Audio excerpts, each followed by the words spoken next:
السلام علیکم۔ وعلیکم السلام ورحمۃ اللہ وبرکاتہ۔ مزاج گرامی، الحمدللہ آپ کی دعائیں شامل ہیں۔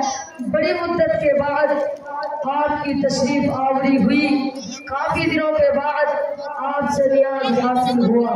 جی ہاں، دراصل میں نے بڑی کشمکش اور حالات حاضرہ پر نظر رکھتے ہوئے حصول تعلیم کے لیے الفلاح پبلک اسکول کے شعبہ تحفیظ القرآن میں باضابطہ ایڈمیشن کرا لیا ہے، جس کے باعث دوسرے امور سے دلچسپی ختم ہو گئی ہے اور فن تجوید و قرات کو اپنا اوڑھنا بچھونا بنا لیا ہے۔ واقعی قاری صاحب، آپ نے تو میرے دل کی ترجمانی کر دی، یعنی میرے آج کے سفر کا مقصد صرف فن تجوید و قرات سے متعلق ہے۔ ویسے تو احکر کا الفلاح پبلک اسکول سے گہرا تعلق ہے اور آج اس کے متعلق پڑھائی جاتی ہے۔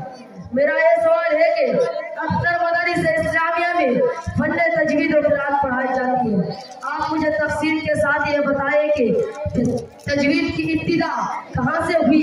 کیا یہ بھی قرآن کریم کی طرح منزل من اللہ ہے اور علوم شریعہ میں سے ہے، یا اپنی طرف سے لوگوں نے اصول و ضوابط وضع کر دی ہے؟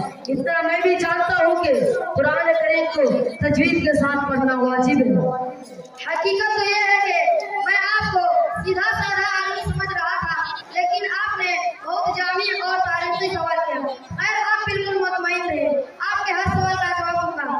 احکر کو بھی اللہ تعالیٰ پر مکمل بھروسہ ہے، اور پھر میرے استاد محترم بھی سمندر علم اظہر الہند مادر علمی دارالعلوم دیوبند سے نسبت رکھتے ہیں۔ اچھا ذرا کان کو مشاہدہ کیجیے اور سن لیجیے، علم تجوید علوم شرعیہ میں سے ہے اور قرآن کریم کو تجوید کے ساتھ پڑھنا شرعی واجب ہے۔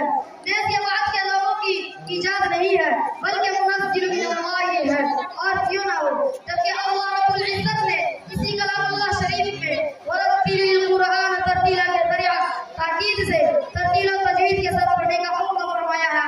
اللہ تعالیٰ کے حکم کی تعمیل فرض ہے۔ قاری صاحب، آپ نے بالکل صحیح فرمایا، لیکن آج کا زمانہ بڑی تیزی کے ساتھ دوسرے امور میں ترقی کی طرف گامزن ہے۔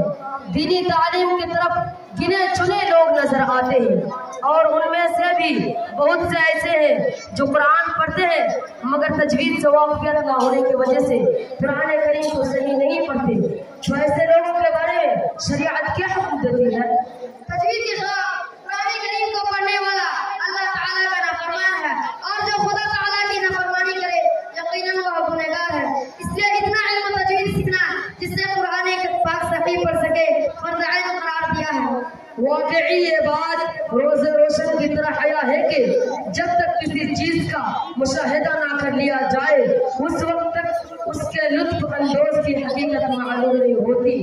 کافی عرصہ سے میں اس جلیل القدر عظیم الشان فن تجوید و قرات کے متعلق گفتگو سنتا ہی تھا، مگر آج جب کہ فن تجوید کی اہمیت کھل کر میرے سامنے آ گئی تو میرے دل نے والأخذ بالتجوید حتم اللازم من لم یجود القرآن آثم کا اعتراف کر لیا۔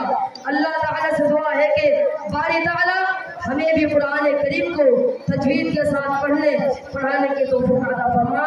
خدا